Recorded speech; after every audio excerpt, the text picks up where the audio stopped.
Hey everybody, it's Cory from CoryBakerFilmmaker.com, and I just saw Ad Astra, written by James Gray and Ethan Gross, and directed by James Gray.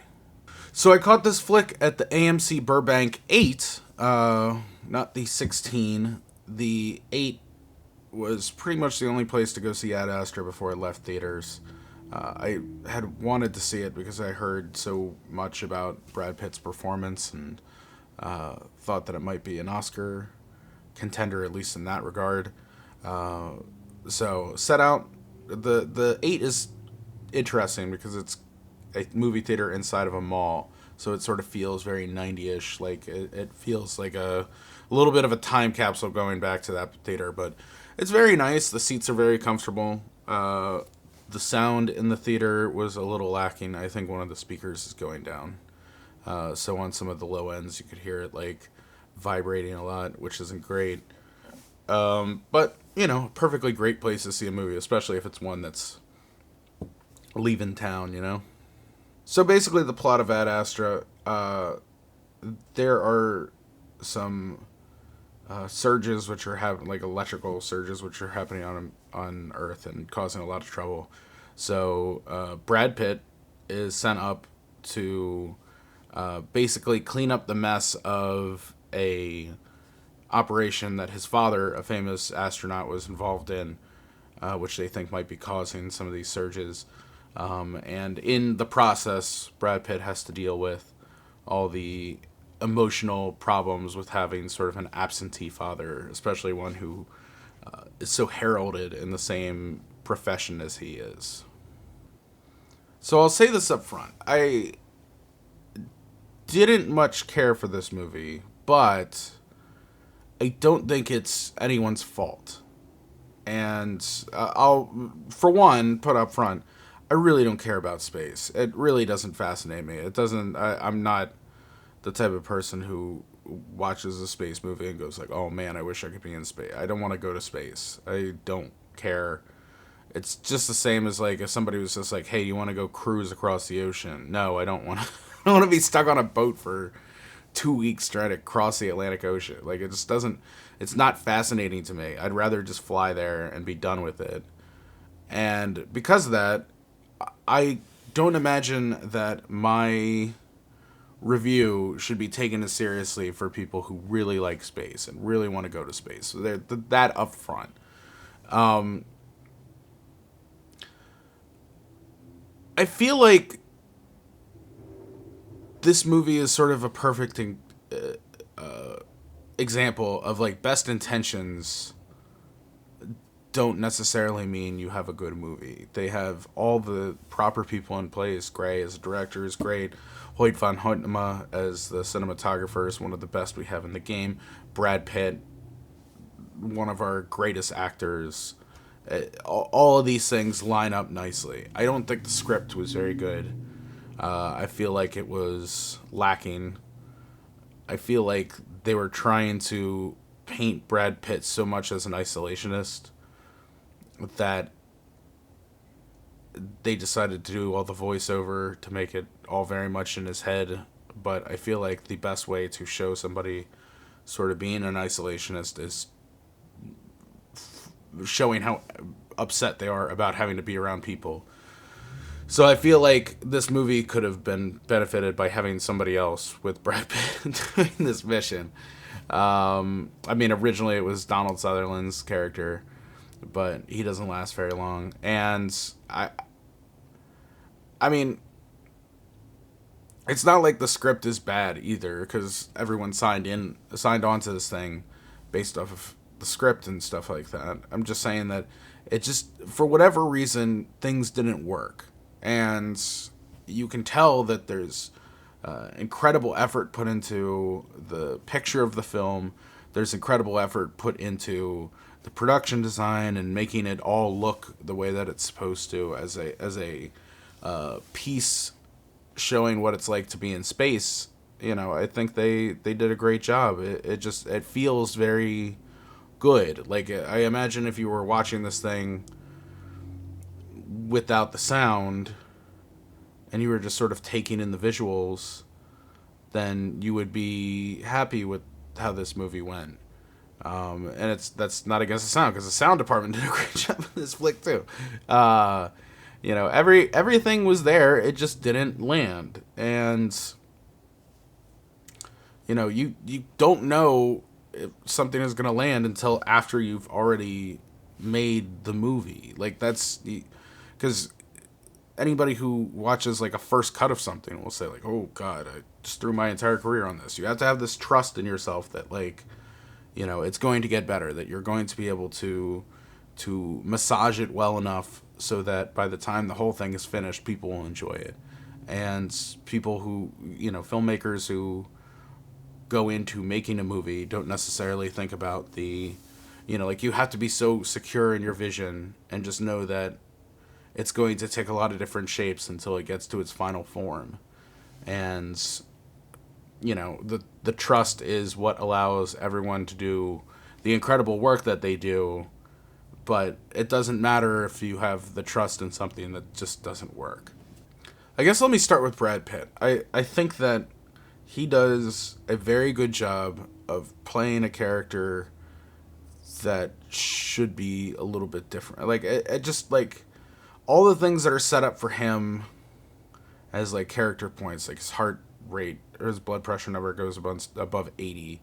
Like, the second you hear that, you know that that's just going to be something that breaks somewhere else, some point along the way. You're going to see his blood pressure is way over 80, and you're going to be like, oh, he's rattled. But that doesn't, it can be seen from so far away that it doesn't really add to the moment of, like, this is to make you feel more close to Brad Pitt, the character. And him not having anybody to play off of is, from Brad itself, it's a very wonderful, subtle performance, but it just feels like there were extra levels that it could have gone if the movie was different. Like, if it allowed him to play with somebody else, then perhaps we could have gotten a very incredible, nuanced performance elevated. But we didn't, and to me it just seems like, if you're thinking about Brad Pitt as like a Oscar nominee for this movie, like, it's not that there have been worse nominations before. It's just that this year in particular seems like it's going to be pretty tough with Leo and Once Upon a Time in Hollywood, and Joaquin Phoenix and the Joker, and everything I'm hearing about Adam Driver and Marriage Story. Like, there's a lot of names that are already out there in the Best Actor category, and we're not even into quote unquote award season yet. Like, we haven't really gotten to that point. And it might just be sort of like, Brad's going to get nominated for Once Upon a Time in Hollywood, so why bother nominating for him at Astra? Like, there seems to be a lot of politics involved in, like, whether or not Brad would get a nomination for this. I personally don't think that it's strong enough to win, especially compared to the performances I've seen this year, but it's still a very good performance. It's still Brad Pitt continuing to be one of our best actors. This is the thing that I think is just so, like, awful about not awful, but, like, the thing that just doesn't, that makes it feel kind of an opportunity wasted, is the ending. And I'm not going to spoil anything here, so don't worry about that, but it just, like, a good ending makes you feel like, oh my god, I all this time was worth it for this. And I don't feel like the same could be said about Ad Astra and the ending that they came up with. It just it fell flat for me, and that's a lot of this movie. It's just best intentions falling flat. It's a sports team. It's a football team in the Super Bowl who during the first half just can't seem to catch any breaks, and nothing seems to be working. Doesn't mean they're not a talented team. Doesn't mean that they weren't, like, that all the intention going in isn't right, or that you're doing anything wrong. It's just that for whatever reason, these things are not working out the way that they're supposed to.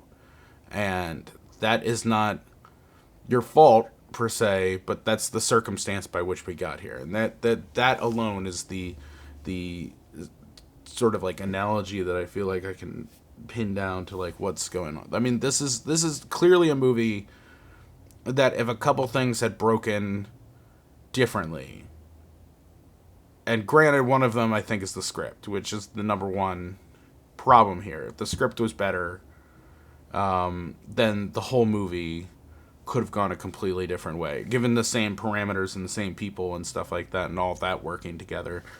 I just think a better script would have made this a more entertaining picture, and it wasn't as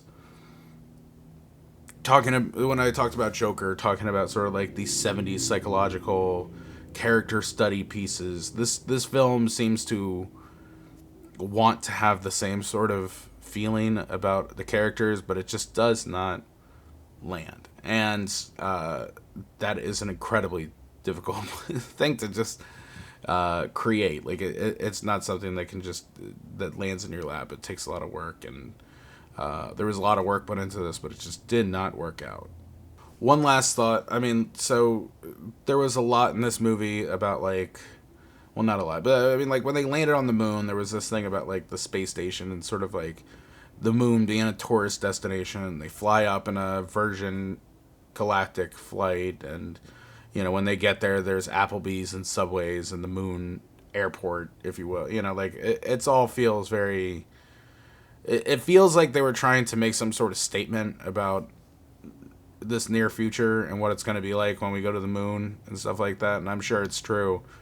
But it also felt a little ham-fisted at times. And I mean, like, that's just sort of like the idea of somebody bringing Brad a drink on his intergalactic flight, like his Virgin Galactic flight, just sort of like rubbed me the wrong way. It didn't feel like like it was the same movie. Or if they were going to do that, they could have gone a lot harder on it and made that sort of like even in the near future, the democratism of capitalism is going to be the undoing of us all. I mean, that would have been great too. It just sort of, it felt kind of like, let's get a check.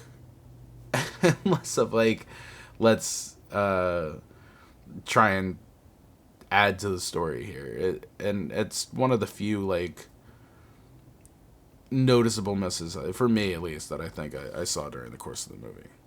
5, 4, 3, 2, 1. It's leaderboard time. Once again, caught this one at Burbank 8, which I've gone to a couple times, and it's fine. If that's the only place that's showing the movie, that's kind of where you got to go. Moving on to the movie leaderboard. Again, I feel like anyone listening to this review who's trying to figure out whether or not they should catch one of the last remaining screenings of Ad Astra out there, I would say that if you really like space, if that's your jam, then add a couple points to what I'm about to say, because I feel like I'm docking at points just for not being interesting enough to me personally. Just like if there was a movie about bridge. I don't know how to play bridge. I don't care about bridge. It's not something that would fascinate me. People who really like bridge, I'm sure, would enjoy the movie a whole lot. I'm sure it would be their Friday Night Lights of bridge. They would love it. But it's always going to lose a couple points if just the thing that you're watching is not compelling at all to you.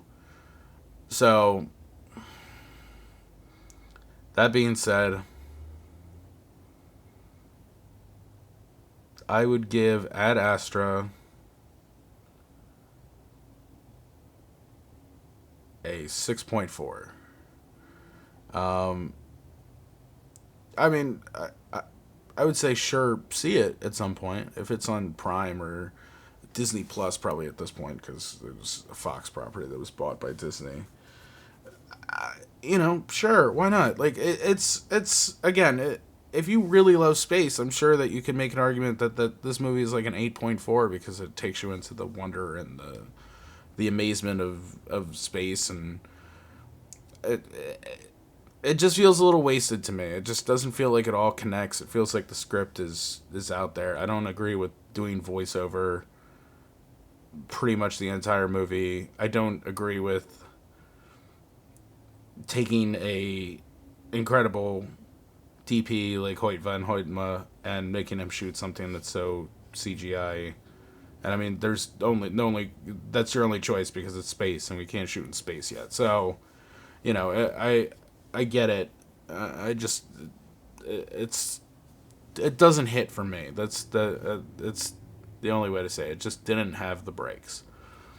Anyway, that's it for me. If you want more, you can go to my website, CoryBakerFilmmaker.com, Facebook.com/CoryBakerFilm, and @LegendTV5 on Twitter, Instagram, Snapchat. Definitely gonna go catch a lot more movies now that I'm free. I'm like the schedule is clearing up significantly. Still have to catch up on El Camino. Still have to catch a bunch of things that are in theaters right now. We'll be doing so and reporting back shortly. Anyway, like, subscribe, tell all your friends. Subscribe to the podcast version if you don't want to look at my face. And that's it. Now, if you don't mind, I have to go get an Astra burger.